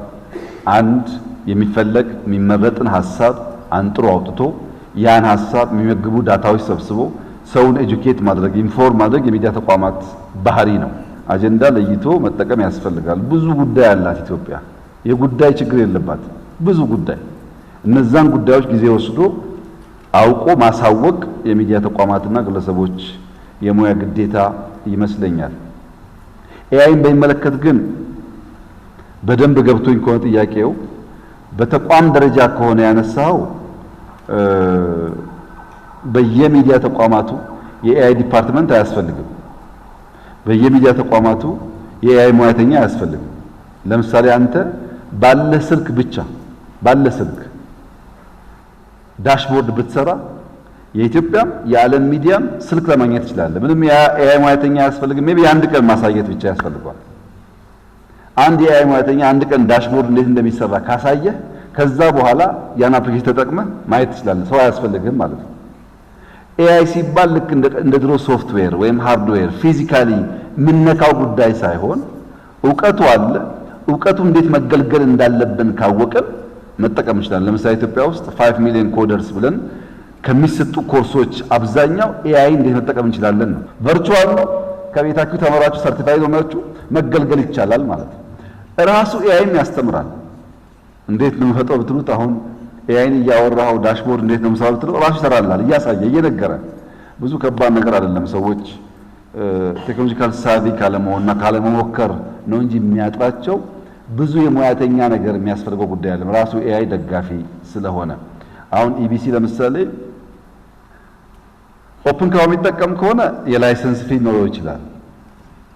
ግን ትናንሽ ሲስተሞች በኤአይ ሰርቶ ሪሰርች ለማድረግ ምንም አያስፈልገውም። የጀመሩ ይመስለኛል። ፋና ያለበትን አላቅም። ሁሉም ሚዲያ ግን ማድረግ አለበት። ለምሳሌ ኤንቢሲ ብሩክ ማድረግ ያለበት 10 ወጣት ኮምፒውተር የሚችሉ ዲፕሎማ ያላቸው ልጆች ባይኖራቸውም ችግር የለውም። ካሉ አንድ አንከር ካለ በቂ ነው። አንድ አንከር ነው የሚያስፈልገው። እንደ ድሮ በየሁሉ የስፖርት ዜና የእንትን ዜና እያሉ ሰው መደርደር አይደለም። አንድ ሙያተኛ ሌላው ሪሰርች ነው። ከተቻለ 4-5 አድርገው። አንድ ስለ እንግዲህ ብዙ ለገንዘብ ቁጠባ ብዬ በዛ አፕሮች ከተኬደ ብዙ ጉዳይ ይፈታ ይመስለኛል። ፐልስ ኦፍ አፍሪካ ላይ ቅድም በደንብ ተቀምጧል። ግን እኛም ጋር ችግር አለ። እናንተም ማድረግ ያለባችሁ ነገር አለ። ፐልስ ኦፍ አፍሪካ ለኛም ለአፍሪካም በጣም ወሳኝ የሚዲያ ተቋም። ለምሳሌ ውጭ ጉዳይ ሚኒስቴር እኛ አፍሪካ ላይ ካሉን ኤምባሲዎች 10 ሀገር መርጦ ኬንያ የሆነ 10 ሀገር መርጦ እዛ ላለ አምባሳደር ፐልስ ኦፍ አፍሪካ ስለሚመጣ በዚህ ጉዳይ ሪሰርች አድርጋችሁ ኢንተርቪው የሚደረጉ ሰዎች የሚታዩ ቦታዎች ለይታችሁ ቀጠሮ ያችሁ ጠብቁ ነው ውጭ ጉዳይ ጽፍላቸዋል። አንድ ፐልስ ኦፍ አፍሪካ ሪፖርተር ኬንያ ይሄዳል፣ ጋና ይሄዳል፣ ናይጄሪያ ይሄዳል። 10 ሰዎች ይወጣሉ። ኤምባሲ ፕሮግራም ይዞላቸዋል። በአንድ ሳምንት በ10 ቀን 20-30 ሰው አናግረው ይመጣሉ። 10 ሰው ከሄደ 100 ኮንቴንት አላቸው። የአፍሪካን ጉዳይ ከሞላ ጎደል በየቀኑ ማውራት ይችላሉ ማለት ነው። በእንግሊዘኛ ማውራት፣ በአረብኛ ማውራት እሱ እኮ በቂ አይደለም። ሰው መስማት የሚፈልገው ራሱን ነው። የሱን ቋንቋ አይደለም ራሱን። በእንግሊዘኛ እያወራ ስለ ናይሮቢ የማታወራ ከሆነ ስለ ቦሌ የምታወራ ከሆነ አይሰማህም። ስለሱ ጉዳይ ማውራት ያስፈልጋል። ቋንቋውን ብቻ ሳይሆን ስለሱ ከባቢ፣ ስለሱ ፍላጎት፣ ስለሱ መሻት። ያን ካላደረግን ፐልስ ኦፍ አፍሪካ መሆን አይችልም። ኢቢሲ ቮይስ ኦፍ ኢትዮጵያ ብሎ የጀመረው ቅድም ቢኒያም ያነሳው ቮይስ ኦፍ ኢትዮጵያ ነው የሚሆነው። ፐልስ ኦፍ አፍሪካ እንዲሆን ሰፖርት መደረግ አለበት እንዲወጣ ማለት ነው። ያን ስናደርግ የብዙዎቹን ሀሳብ እየያዘ ይሄዳል። ዓለም አቀፍ ቋንቋ መጠቀም ጥሩ ነው። ከክልል አንጻር እህት ያነሳችው በሁሉም መስክ እንዳለው ክፍተት በዚህኛውም ውስንነት አለ። ድሮ ከነበረው በላይ ቋንቋ ተጨምሯል። ድሮ ከነበረው በላይ የቲቪ ቁጥር አድጓል፣ የሬዲዮ ቁጥር አድጓል፣ የማህበረሰብ ሚዲያዎች አድገዋል ማለት የሆነ ወሬ አለ ማለት ነው። በቂ ነው ወይ ያልሽኝ እንደሆነ ፖለቲካውን በቂ አይደለም፣ ኢኮኖሚውን በቂ አይደለም፣ ሚዲያውን በቂ ሊሆን አይችልም። በዛ መንፈስ ካላየ ነው ኢትዮጵያ ውስጥ ያሉ ሁሉም ብሔሮች ሚዲያ ያላቸውም ጭምር ለምሳሌ ኦቤን አለ ኦሮሚያ ውስጥ ወይም አሚኮ አለ አማራ ውስጥ። አሚኮ የአማራን ጉዳይ በሙሉ እየመለሰው ነው ብለን ማሰብ አንችልም። አሚኮ ከጊዜው ጊዜ እያደገ ነው ያለው። በስቱዲዮ እያደገ ነው፣ በሰው እያደገ፣ በሙያ እያደገ ነው። አሁን ካለበት ከ5 ዓመት በኋላ የሚደርስበት ጥርጥር የለውም እያደገ ይሄዳል። የአማራ ሚዲያ መሆኑ ብቻ አይደለም፣ የሂውመን ካፒታል፣ ቴክኖሎጂ፣ ቦታ፣ ተደራሽነት፣ ኢንፎርሜሽን ፌስ የሚያደርግበት ስርዓት፣ ብዙ ነገሮች ስላሉበት ሚዲያው ስላለ ብቻ በቂ ዘገባ ይኖራል ማለት አይደለም። ሌላውም ቋንቋ እንደዚሁ ማለት ነው። ግን በሶማሊኛ ያለው ልምምድ አሁን ከሪፎርም በኋላ አይተሽ ከሆነ በዋና ዋና ሜንስትሪም ሚዲያዎች ቀላል አይደለም። በሲዳምኛ ቀላል አይደለም። ሙከራዎች አሉ። እነዚህ ሙከራዎች እያደጉ እንዲሄዱ በእኛም በኩል በሙያተኞች በኩልም ስራ ሊሰራ ይገባል። የልማት ስራዎችን በሚመለከት በሁለት መንገድ ማየት ጥሩ ነው። ለምሳሌ ጎፋ ውስጥ አንድ የፕሪሲሽን ፋርሚንግ ሙከራ አንድ ወጣት አድርጓል ብለን እናስብ። ያ ፋርሚንግ ፕራይመሪ የሚያስፈልገው እዛ አካባቢ ላለ ሰው ነው፣ እዛ ለሚያየው ሰው ነው፣ ለማህበረሰብ ሚዲያ ነው። ከዛ የሚቀጥለው ቀበሌ የሚቀጥለው ወረዳ እየሰፋ ይሄዳል። ሁሉም ስራ ወደ ናሽናል ሚዲያ አምጣት አይጠበቅበትም። እንዳልሽው ነው ኃላፊዎች ሲንቀሳቀሱ ሞር አጀንዳ የመሆን እድል አለው። ግን ልማት ከሆነ ማህበረሰቡን ከጠቀመ ኢምፓክት ካመጣ ዜናው ባይነገርም ችግር የለም። ዋና የሚፈለገው ልማቱ ነው። ዜናውን ከዛ መማር የሚፈልጉ ሰዎች እየተማሩ ይሄዳሉ። ባላንስ ማድረግ ያስፈልጋል። የኢትዮጵያ መንግስት ቀዳሚ ስራ የኢትዮጵያን ብልጽግና የሚያረጋግጡ ጉዳዮች ላይ ማትኮር ነው 99%። የተረፈ ጊዜ ደግሞ ካለ እንደዚህ ችግር የለውም። ዋናው ግን ስራው ላይ መሆን አለበት። ያ ካልሆነ ሌላውን ለመምሰል ይሄው ከነጻነት በኋላ አፍሪካ 67 ዓመት ሞከረች። መምሰልም አልቻልንም፣ መሆንም አልቻልንም። ከንቱ በከንቱ እንዳንሆን ኮርሱ መቀየር አለበት። ወደኛ ጉዳይ ማተኮር ያስፈልጋል። የኛ ጉዳይ ደግሞ ልማት፣ ለውጥ፣ ብልጽግና ቢባል የሚሻል ይመስለኛል። ብሔራዊ ጥቅምና የሉዓላዊነት አደጋ ላይ ሀገራት የየራሳቸው ተሞክሮ አላቸው፣ ድንበር አላቸው፣ አጥር አላቸው። የማይታለፍ ደግሞ ውልና ስምምነት አላቸው ከሚዲያ ጋር በተያያዘ አሁን ባለንበት ከለውጡም በኋላ በምናደርጋቸው ልምምዶች ብሔራዊ ጥቅምን ማስጠበቅና ሉዓላዊነት ወይም የሀገራት ሉዓላዊነት የሀገራችንን ሉዓላዊነት አደጋ ውስጥ ባለመጣል የሚዲያዎቻችን ቁመናና አቋም እርስዎ እንዴት ይገመግሙታል? ብሔራዊ ጥቅም በሚመለከት ያው ሚዲያ ገር ኃይል ነው። ሚዲያ የሀገርን ኢሜጅ ይገነባል። ሚዲያ የሀገርን ቅርጽ ያሳያል። ለምሳሌ ስለ ሆሊውድ እያየን ስለ ቦሊውድ እያየን እኮ ነው ስደተኛውን የቀረ ነው። ብዙዎች እኮ ሆሊውድ እያዩ ነው ስደተኛ ሆነው ኤሌ ሲሄዱ ግን ያን ያጡት። ሆሊውድ ያለው አንድ ሰፈር ነው እንጂ ካሊፎርኒያ አይደለም። ሆሊውድ ያለው አንድ ሰፈር ነው እንጂ ሎስ አንጀለስ ከተማውን አይወክለውም። ያ የምናየው ነገር የሚገለባበጠው ነገር አንድ ቦታ የሚሰራ አንድ ስቱዲዮ የሚሰራ ነገር ነው። እሱን እያየን እኮ ነው ልክ ገነት እንደ መግባት እያሰብን ለስደት ተጋልጠን ወደዛ ተሰደን ወደዚህ ደግሞ ለመሰደድ እንደገና መከራ የምናየው ማለት ነው። ምን ማለት ነው? ሰዎች ሀገራቸውን ፊዚካሊ ለቀው ቢሄዱ እመኚኝ ልባቸው፣ ንግግራቸው፣ አማርኛቸው፣ ዳቦና ሻያቸው፣ እንጀራ በወጣቸው እዚሁ ስለሆነ መንፈሳቸው ተሰዶ መጥቷል። እዚህ ያ የሆነበት ምክንያት በሚዲያ በገር ኃይል በአእምሯቸው የተቀረጸው ጉዳይ የፈጠረባቸው ጫና ነው። አሁንም አለ ይሄ ጉዳይ። በቅርቡ አንድ መጽሐፍ አንብቤ ነበረ። ኢትኖግራፊክ ልቦለድ ነው፣ ናሂሊ የሚል ጸሐፊው ናትናኤል ከበደ ይባላል። እንግዲህ በአካል አላውቀውም፣ ሳስበው ግን ወጣት ይመስለኛል። የናትናኤል ከበደን መጽሐፍ ብታነቡት ጥሩ ነው። እዛ ካየሁት አንድ ቁም ነገር በአንድ ካራክተር ውስጥ ሆኖ እየተረከ ነው እና በአሜሪካን ሀገር ሚድ 90s ጥናት ይካሄዳል። ጥናቱ የነጭ አሻንጉሊትና ጥቁር አሻንጉሊት ወስደው የሚያጠኑት ጥቁሮች ናቸው። ህፃናት ሰብስበው 7 ዓመት 8 ዓመት ሰብስበው ህፃናት ከዚህ ከነጩ አሻንጉሊትና ከጥቁሩ አሻንጉሊት ደግ ማን ነው፣ የዋህ ማን ነው፣ አዛኝ ማን ነው ይጠይቃሉ። ደጉም አዛኙም ቆንጆም ጥሩም ነጩ ሆነ። ጥቁሩ መጥፎ ነው፣ ክፉ ነው፣ ሰይጣን ነው አሉ አሻንጉሊቱ። እናንተ ማንን ተወክላላችሁ ሲባሉ እያዘኑ ጥቁሩን አሉ። ናሂሊ 124 ገጽ አካባቢ ነው ያለው ይሄ ሐሳብ። በጣም የሚገርመኝ ራሱ ጥቁር ከተነገረው ብዛት ነጩን አሻንጉሊት መልአክ አድርጎ የራሱን አሻንጉሊት ክፉ አድርጎ ከዛ ደግሞ እያዘነ እኔ ግን ከክፉ ነኝ አለ። በቃ አሰርት አደረገ። ያን አስተሳሰብ ወደ ሰብ ኮንሺየስ ማይንዱ ከተተው ማለት ነው። እኔ ክፉ ነኝ፣ እኔ መጥፎ ነኝ፣ እኔ የምወክለው ጥቁር ነው ካለ ከዛ ሰው ምንም የሚጠበቅ ነገር የለም። መጨረሻ የሚወጣው ውጤት እንደዛ ነው። እንደዚያ እንዳይሆን የገር ኃይል የሶፍት ፓወር ለምሳሌ አንዳንድ ሰዎች አዲስ አበባ ላይ ያሉ ጥሩ ጥሩ ቦታዎች ባክግራውንድ አድርገው ከተናገሩ በሚዲያም ይሁን በፊልምም ይሁን በሆነ መንገድ ከተናገሩ መንግስትን ደገፍን ብሎ ስለሚያስቡ የግድ ከኛ ተቃርኗቸውን ለማሳየት የቆሸሸ ቦታ ፈልገው ይቆማሉ። ልክ እንደ ቅድሞ አሻንጉሊት ናቸው እነዚህ ባይዘው የጸዳ ነገር አይገባኝም ብሎ የሚያምኑ ናቸው። ዓለም ግን እንደዛ አይደለም። ስለ ዓለም የሰማነውና ያየነው እንደዛ አይደለም። መቼም ብዙ ነገር አይተናል ዓለም ላይ አይደለም። ስለ ሁሉም ዓለም የሰማነው ያየነውና ስንሄድ ያገኘነው አንድ አይደለም። ዓለም የተሻለ ማንነትን ነው የሚገልጠው። ኢትዮጵያውያን የኛን ብርቅዬ ማንነት ለመግለጥ በጣም እንቸገራለን። ብዙ የሚያስደንቅ ሀብት ያለው ሀገር ነው። በፈለግነው መመዘኛ ከየትም ሀገር ጋር መሳ ለመሳ ቢታይ የማያሳፍር ታሪክ፣ የማያሳፍር መልክዓ ምድር፣ የተፈጥሮ ጸጋ ያለው ሀገር ነው።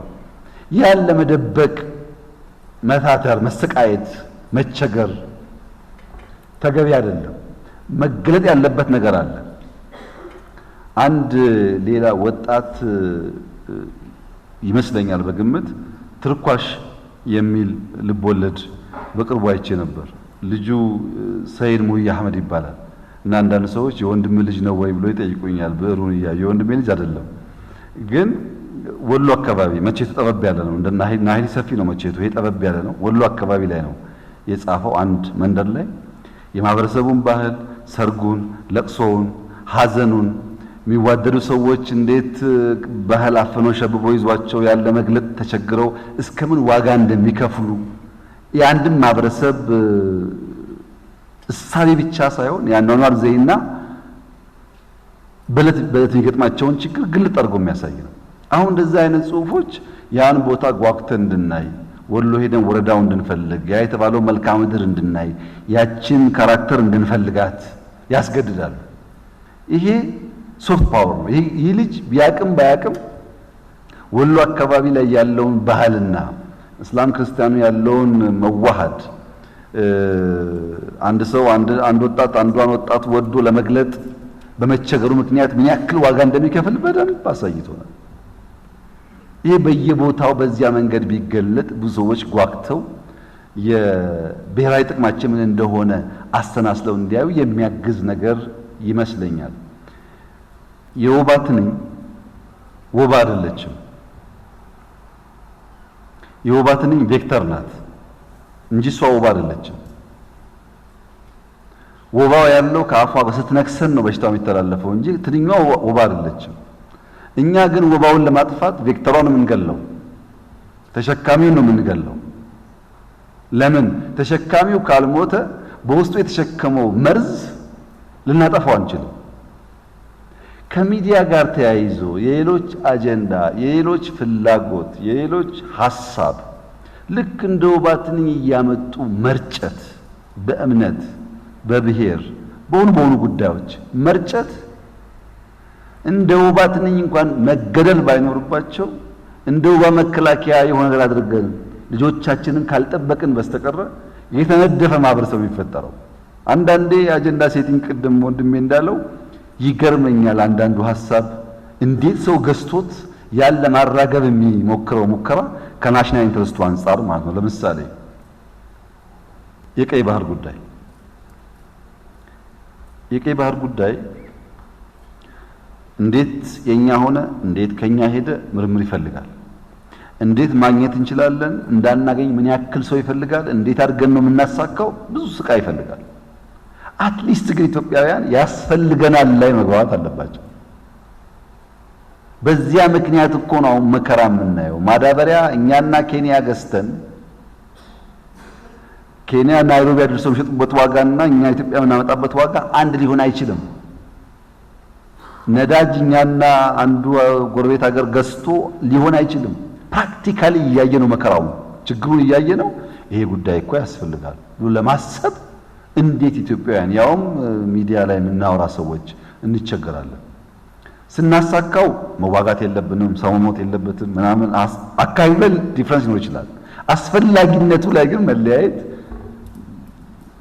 ተገቢ አይመስለኝም።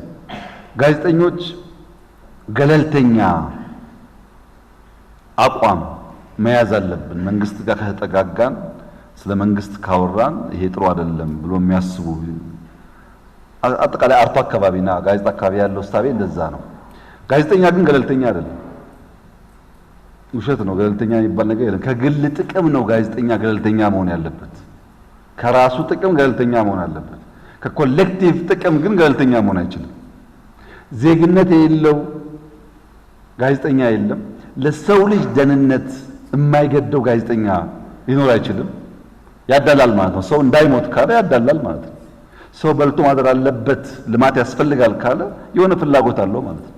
ለግል ጥቅሙ ግን ገለልተኛ መሆን አለበት። ባጭሩ ሚዲያ የሀገር መንፈስ ነው። ያ የሀገር መንፈስ ከተሰበረ አካሉ መድቀቁ አይቀርም። መንፈስ ሰባሪዎች አካል አድቃቂዎች እንደሆኑ አውቀው ካልተጠነቀቁ በስተቀር የልጆቻችን መሻት፣ የልጆቻችን ፍላጎት፣ የሀገራችን ፍላጎት ኮምፕሮማይዝ በሚያደርግ መንገድ በየለቱ ከሰራን ውሎ አድሮ ጥፋት ማስከተሉ አይቀርምና ለብሔራዊ ጥቅም የቀናንና የተጋን መሆን አለብን ብዬ አምናለሁ። በሚዲያ በኩል መንግስቱ በደንብ ተሰርቷል። የሚያምር ቦታም ጥሩ እይታ ድሩ እንትን ህዝብ ለማድረስ ኳሊቲ ያለው ቪዲዮ ምቹ ቦታ ጋዜጠኞቹ እንዲሰሩ ኳሊቲ እቃ እንዲሰሩ በደንብ ተሰርቷል። ግን ህዝባችን ገና የሆነ ሚዲያ አንድ ሚዲያ ሼር ማድረግ የምትችል እስካሁን የለም። የመንግስት ሚዲያዎቹ ህዝቡ የመንግስት አፍ ነው የምታወራው ይላሉ። የግል ሚዲያዎቹ ደግሞ በኮመርሻል ወይ በኢንትረስት ነው የሚሰሩት።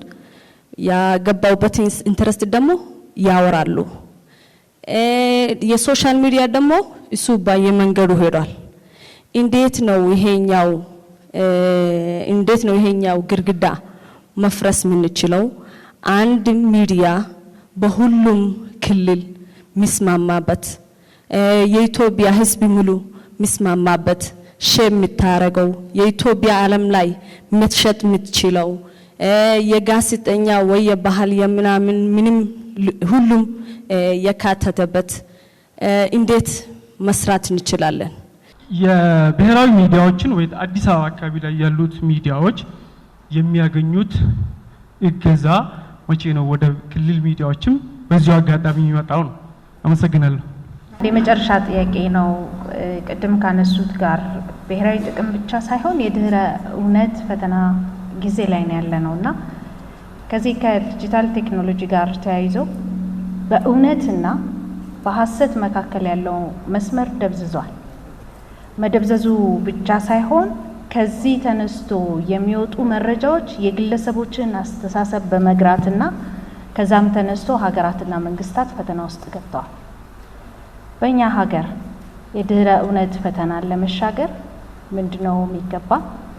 አያይዘው ከህዝብ ከግል ሚዲያዎች ምንድነው የሚጠበቅብን? የሚፈለገውን አጀንዳና መልእክት ለማስተላለፍ እህቴ ሶማሌ ክልል እንዴት ግን ባላንስ እናርግ?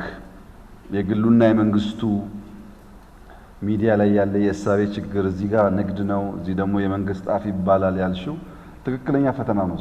ኢትዮጵያ ፖለቲካ ስንቃረም ኢንስቲትዩሽን ጭምር ነው የምናፈርሰው። ኢንስቲትዩሽን ከፈረሰ መልሶ መገንባት ያለው ፈተና ብዙ ስለማይገባን ማለት ነው። ከሴራ ትንታኔ አይወጣም። ፖለቲካችን ሴራ ነው፣ ሚዲያችን ሴራ ነው። ትንታኔው ሁሉም እውቀት ላይ ሳይሆን ሴራ ላይ ያተኮረ ነው። በዚያ ምክንያት መልካም ነገር መናገር የመንግስት ያስብላል። በዛኛው ሳይድ ደግሞ ያለው ንግድ ይሆናል። ይሄንን ቅድም ብዙዎች እንዳሉት ባላንስ ማድረግ ያስፈልጋል። ስለ መንግስትም ስትናገሩ አጋጣሚ ሆኖ አሁን ያለው መንግስት ከዚህ ቀደም የነበሩትን አላቃቸውም በደንብ አሁን ያለው መንግስት የንጹሃን ስብስብ አይደለም። በውስጣችን ሌቦች፣ ጥፋተኞች፣ የማይረቡ የማይሰሩ ሁሉም አይነት ሰው አለበት እና አንዳንዴ እናለማለን፣ አንዳንዴ እናበላሻለን። የሰው ባህሪ ያለን ማለት ነው። ስናበላሽ በትክክል በፋክት ንገሩን። አርዕስተ ዜና አይደለም ተንትናችሁ ንገሩን። አትጠራጠሩ። መረጃ ካገኘን ተመረን እናስተካክላለን። ዝም ብሎ ግን ለገበያ ብላችሁ ከሆነ የምታደርጉት እኛም ሪጀክት እናደርገዋለን። ችግሩም እያለ ማለት ነው። መልካም ነገር ደግሞ ሲኖር ብዙ መልካም ነገር የማይታይበት ሀገር ስለሆነ አልፎ አልፎ ጥሩ ነገር ደግሞ ሲታይ ካፒታላይዝ እናድርግ። እሱን ከምናዳፍን ይኑር ብቻ መልካሙ ነገር እንጂ ብንናገሩ ብዙ ጎጂ አይሆንም። ያንን ባላንስ ማድረግ ያስፈልጋል። ሴንሴሽናል ነገር በቃ ሞቅ ሞቅ ያለውን ብቻ መፈለግ ጎጂ ስለሚሆን እሱን ባላንስ እያደረጉ መሄድ ያስፈልጋል ብዬ አስባለሁ። አንቺ ለግል ነው የምትሰሪው ለመንግስት ነው የምትሰሪው አላወቅኩም። ለመንግስት ከሆንሽ ሚዛናዊ ሁኚ። ሲያጠፋ ሰርቪስ ሲያጓድል ሌብነት ሲለማመድ ትክክል አይደለም በይ። መልካም ስራ ደግሞ ተናገሪ፣ ታሸንፊያለሽ ማለት ነው። ለምሳሌ ኪንግስ ኦፍ አባይ ብትወስጂ በጣም እጅግ በጣም ጠቃሚ መረጃዎች ምናልባት እነሱ የሚሰሙበት ሰዓትና የሚናገሩበት ሰዓት የታይም ዲፈረንስ ስላለ አሜሪካ ስለሚኖር ለምሳሌ ወንድማችን ሜቢ እንቅልፉን አጥቶ ሊሆን ይችላል የሚያደርገው። ዋና ስቃዩ ግን የኢትዮጵያ ጥቅም እንዳይጎዳ እንዲህ ያሏችሁ ነው፣ እንዲህ ያሰቡ ነው፣ ተጠንቀቁ ይላል። ይሄን የማይደግፍ ሰው ይኖር ይችላል። ውሎ አድሮ ግን ምንም ጥርጥር የለውም በሚዲያ ህግ ውስጥና በኢትዮጵያዊ አርበኝነት ስሜት ውስጥ ኪንግስ ኦፍ አባይና እዛ ያሉ ሰዎች ይነሳሉ ማለት የጊዜ ጉዳይ ነው እና ለውጤት የምናስብ ሰዎች እስከ መጨረሻው መሄድን መለማመድ አለብን። አንድ ነገር ፈልገን በኢንቴንሽን ብቻ መልካም ስላሰብን ሁሉም ሰው እንደዛ ይገባው ብሎ መጠበቅ ተገቢ አይደለም። ኢንቴንሽኑ መታየት አለበት፣ መሰራት አለበት። ስራ ደግሞ ፈተና አለው። ኤክስኪዩት ማድረግ መከራ ነው። አሁን ስለ ዜና አወራን እንጂ እኮ አንድ ዜና ተቀመጥና ጻፍ ቢባል አሁን እዚህ ያለ ሰው ተምሩ አንድ ገጽ ዜና እንዴት መከራ እንደሆነ ታውቁታላችሁ። ማድረግ ከባድ ነው፣ መናገሩ ነው ቀላል። ማድረግ ዋጋ ያስከፍላል፣ ያጎብጣል። ያንን ተቋቁሞ መጨረስ ደግሞ ክብርን፣ ድልን ስለሚያመጣ ለረጀመው ድል አስበን ብንሰራ ጥሩ ነው። በየትኛውም ሳይድ ከሆንሽ ሚዛናዊ እስከተሆነ ድረስ በጊዜ ብዛት ውስጥ አሸናፊ መሆን ይቻላል ብዬ አስባለሁ። የክልል ሚዲያዎች ልክ እንደ ፌዴራሉ መቼ ይታገዛሉ ያልከው ጥያቄ ከፌዴራሎች እንዳያጣላ እፈራለሁ። ምክንያቱም አልተደገፍንም እያሉ እየሰማ ድጋፍ በቂ አይደለም እያሉ እነሱ ተደግፈው ከሆነ እዚህ አንተም ያለህበት ክልል ይደግፋል ማለት ነው። ለምሳሌ ኦቤን ከሆንክ እኔ ፋናን ወይም ኢቢሲን ደግፌ ከሆነ አንተ ደግሞ ኦሮሚያ ክልል ይደግፋል ማለት ነው። ሶማሌ ክልል ከሆንክ እንደዚሁ። ሐሳቡ ግልጽ ነው። ድጋፍ ገና ነው። ሚዲያዎች ሙከራዎች አሉ። ለምሳሌ ኢቢሲ ከነበረበት ሁኔታ አሁን ያለበት በኤርጎኖሚክስ በስራ አካባቢ በግቢ አይገናኝም፣ በስቱዲዮ አይገናኝም፣ ተሻሽሏል። ኦቤን ደግሞ የሰራው ህንጻ እዚህ ቦሌጋ መቼ እንደሚመረቅ አላውቅም፣ ግን ኦቤን ያን የመሰለ ህንጻ ገንብቶ በዛ ልክ ኮንቴንት ያወጣሉ የሚለው ጉዳይ የሁማን ካፒታል ጉዳይ ነው። ቤቱ ያምራል፣ ስቱዲዮ ያምራል፣ ህንጻው ያምራል። በአማረ ህንጻ ውስጥ ተቀምጦ ያማረ ኮንቴንት ማውጣት ግን ተጨማሪ ድካም፣ ተጨማሪ እውቀት ይፈልጋል። ያን ድጋፍ ማድረግ በመንግስት በኩል እየተነጋገርን ያለ ነው። ማገዝ ባለብን ልክ ለመደገፍ እንሞክራለን። በጣም ድጋፍ በዝቶ ወደ ግዢም እንዳይገባ ሚዛን ጠብቆ መደጋገፍ ያስፈልጋል። እናደርጋለን። የምናደርገው ግን በጣም ሊሚትድ ስለሆነ እኛ መጠበቅ የለባቸው። እኔ ያለኝ መልእክት የሚዲያ ሰዎች በተቻለ መጠን ስራ ሲሰሩ 4 ፒዎች ታሳቢ ያደርጉ። የሚጽፉም ሰዎች ጭምር የሚጽፉም የሚዲያም ሰዎች አንዳንድ ጽሁፍ ላይ እንደዚህ አይነት ችግር አለ። መጽሐፉን ከገጽ 1 እስከ 200 እናነበውና ምን ፈልገው እንደ ጻፉት የማይገቡ ጽሁፎች አሉ። እንደዛ እንዳይሆን የመጀመሪያው ፐርፐዝ ነው። ለምንድን ነው የምሰራው ይሄንን ዜና? ለምንድን ነው የምጽፈው ይሄንን ጽሁፍ ብሎ ፐርፐዝ መለየት ያስፈልጋል። ከኛ አንፃር ብሔራዊ ጥቅም ነው ዋናው ፐርፐዛችን። ብሔራዊ ጥቅም የአንድ ፓርቲ የአንድ መንግስት ጥቅም አይደለም፣ የልጆቻችን ጥቅም ማለት ነው። ፐርፐዝ ከሌለው አለመስራት ነው የሚሻለው ማንኛውም ነገር ቢሆን። ሁለተኛው ፐርስፔክቲቭ ነው። ያ ነገር የሚታይበት እይታ ሙሉ ካልሆነ ለኔ እንዲመቸኝ ለአንቺ እንዲመችሽ ከሆነ የሚነገር ሙሉ እይታ ካልሆነ የተስተካከለ መረጃ አንሰጥም። ፐርፐዝ ቢኖረውም ፐርስፔክቲቭ በጣም ወሳኝ ነው። እይታችን የተሟላ መሆን አለበት። ስለማንኛውም ጉዳይ ስናነሳ ማለት ነው። እይታ የተሟላ ካልሆነ ለኦዲየንሳችን ያልተስተካከለ መረጃ የምናስተላልፈው። ሶስተኛው ፕሮፌሽናሊዝም ነው። ሙያን በጣም ማክበር ያስፈልጋል። አራተኛው ፕሮክሲሚቲ ነው። ስለሚያወሩት ወሬ ቀርቡ ማወቅ አለባቸው። ስለ ሶማሌ ክልል ከሆነ ሶማሌ ክልል መሄድ ያስፈልጋል። ምን አይነት የአየር ጠባይ አለ፣ አቲቲዩድ ምን ይመስላል፣ ውሃ አለ ወይስ የለም፣ እርሻ አለ ወይስ የለም። በአካል ፕሮክሲሚቲ ከሌለ የማህበረሰቡን ባህል፣ ስነ ምግባር፣ እሳቤ የማንገነዘብ ከሆነ የምንናገረው ነገር ሲንክ አያደርግም፣ አይገባም። እና የሚዲያ ሰዎች አራቱ ፒላር መንተራስ አለባቸው። አንድ ወዳጄ ምን ይላል ሚዲያን ሲያወዳድር የሚዲያ ባለስልጣን ሀገር ነው ይላል። የአየር መንገድ ደግሞ ሚዲያ ነው ይላል። አየር ደግሞ ጋዜጠኛ ነው ይላል። ለምን ሲባል አየር ትልቅም ትንሽም ሊሆን ይችላል። ረጅም ርቀትም አጭር ርቀትም የሚጓዝ ሊሆን ይችላል። የሚመችም የማይመችም ሊሆን ይችላል። ጋዜጠኞችም እንደዛ ቡራቡሬ ናቸው፣ አንድ አይደሉም። አንዳንዱ ምቾት ያለው የድካም ፍሬ የሆነ ሐሳብ የሚያወጡ ናቸው። አንዳንዶች ደግሞ እንደዛ አይደሉም፣ ልክ እንደ አየሩ ናቸው። የአየር መንገዱ ሚዲያ የተባለው አንድ አየር መንገድ ለምሳሌ ኢትዮጵያ ውስጥ አየር መንገድ ሲባል የኢትዮጵያ አየር መንገድ ብቻ አይደለም። የካታር ኤርዌይስ አለ፣ ትርኪሽ አለ፣ ኤሚሬትስ አለ፣ ብዙ አየር መንገዶች አሉ። እነዛ አየር መንገዶች ሰው አላቸው፣ አየር አላቸው፣ አሰራር አላቸው፣ የገንዘብ ትራንዛክሽን አላቸው። ሚዲያ እንደዛ ነው። ፋና ሲባል ብዙ አይነት ሰው አለበት፣ ብዙ ቋንቋ የሚናገር፣ ብዙ ሐሳብ ያለው፣ በሙያ የተለያየ ብቃት ያለው የተለያዩ ሰዎች ያሉበት ተቋም ነው። የሚዲያ ባለስልጣኑ ግን ሀገር ነው። ምን ማለት ነው?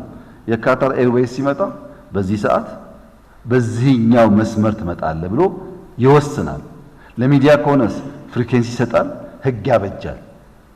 ዝም ብሎ ሚዲያ ባለቤት መሆን አይቻልም። ፍሪኩዌንሲ ከባለስልጣኑ ወስደን ላይሰንስ አውጥተን የምንሰራበትን ስርዓት ተስማምተን ኮድ ኦፍ ኤቲክስ ኖሮ ነው የምንሰራው። ያን ደግሞ ፈጽመው ባለስልጣኑ ነው። ባለስልጣኑን ፖሊሲውን፣ ህጎቹን፣ መመሪያዎቹን ማክበር በዚያ ህግ መገዛት ያስፈልጋል፣ እንዳይዘጋ ማለት ነው። ሙያተኞች ደግሞ ቅድም እንዳልኩት አራቱም ፒን ተርሰው የሚሰሩ ከሆነ ፐርፐስ ካላቸው ፐርስፔክቲቭ የተሟላ ከሆነ ለጉዳዩ ደግሞ ፕሮክሲሚቲ ካላቸው ቅርበት ካላቸው ስለ ባሌ ስናወራ ባሌ የምናውቅ ከሆነ ስለ አሶሳ የምናውቅ ከሆነ ሰው በደንብ አዳዲስ መረጃ ስለሚያገኝበት ሊያደምጠን ይችላል። በዛ መንፈስ ከሰራን ሚዲያው እየጀመርን ስለሆነ በሁሉም መስክ እንዳለው ከፍታና ዝቅታ የራሱ ስህተት ቢኖርበትም ምንም ጥርጥር የለውም አቅማችን እያደገ ይሄዳል። በተለይ ፐልስ ኦፍ አፍሪካ ትልቅ ሚዲያ እንደሚሆን ጥርጥር የለውም። ዋናው አተኮር ያለበት ሪሰርች ላይ፣ ወጣቶች ሪሰርች ላይ ፎከስ አድርጎ 10 ጥሩ ተናጋሪዎች አንከር ካለው በቂ ነው። ድፍን አፍሪካን በቀላሉ የሚዋጅ ሚዲያ ሊሆን ይችላል። ለምሳሌ ፈርስት ፖስትን ብንወስድ የህንዶች አሁን ነው የጀመረው። ዊን ከጀመረ በኋላ ከዊን ወጡ አመት 2 አመት ቢሆኑ ነው። ስንት ሚሊዮን ፎሎወር አላቸው ዛሬ። አንከሮቹ 1 ሰው 2 ሰው 3 ሰው ነው። አንከር ብዙ የላቸው። ዋናው ሪሰርች መረጃው ኢንፎርሜሽኑ ግን የሚደመጥ ነው። ስለኛ የሚያወሩት ስለሌላም ቢያወሩ በዚህ አግባብ ከሰራን የኛ ሚዲያ ሊያድግ ይችላል። ከሳሽ እርዳታ የለም፣ መረጃ የለም፣ ዲዩቲ ፍሪ የለም፣ ስቱዲዮ የለም፣ ፎቅ የለም፣ ምናምን የለም። በየለም የተሞላ ሳይሆን መኖርን ህሉ ለማድረግ የሚተጋ መሆን አለበት። የለም እኛም ጋር በጀት የለም፣ ገንዘብ የለም፣ ገቢ የለም። በየለም የተሞላ ሐሳቤ ውጤት አያመጣም። ወደ ሶሉሽን ማምራት ያስፈልጋል። ከእፍታ ወደ ጥልቀት መግባት ያስፈልጋል። ላዩን ብቻ ከሆነ የጊዜ ጉዳይ እንጂ ዲክላይን ማድረጉ አይቀርም። እውነትን የማይንተራስ ከሆነ የጊዜ ጉዳይ እንጂ መጣሉ አይቀርም። ብዙዎች እኮ አይተናል። ሚዲያዎች ወጥተው አብጠው ሲበተኑ ለምንድን ነው? ውሸትና ሴራ ለተወሰነ ሲዝን ነው የሚሰራው። በቀጣይነት አያቆምም፣ አያቆይም። እንደዛ እንዲሆን በሙያ የተንተራሰ ለእውቀት የተጋ የሚዲያ ልምምድ ብንፈጥር ጠቃሚ ይሆናል ብዬ አምናለሁ። በዚሁ መንፈስ ከሰራን ሚዲያዎቻችን ያድጋሉ። የቀረውን ደግሞ እናንተ ምሩበት። ክቡር ጠቅላይ ሚኒስትር ጊዜ ሰጥተውን በጉዳዩ ላይ ትንታኔዎችንና አቅጣጫዎችን እንዲሁም ጠጣር ሀሳቦችን ስለሰጡን በሚዲያ ቤተሰቡ ስም እጅግ አድርጌ አመሰግኖታለሁ። አመሰግናለሁ። በአክብሮት ተቀበሉልኝ።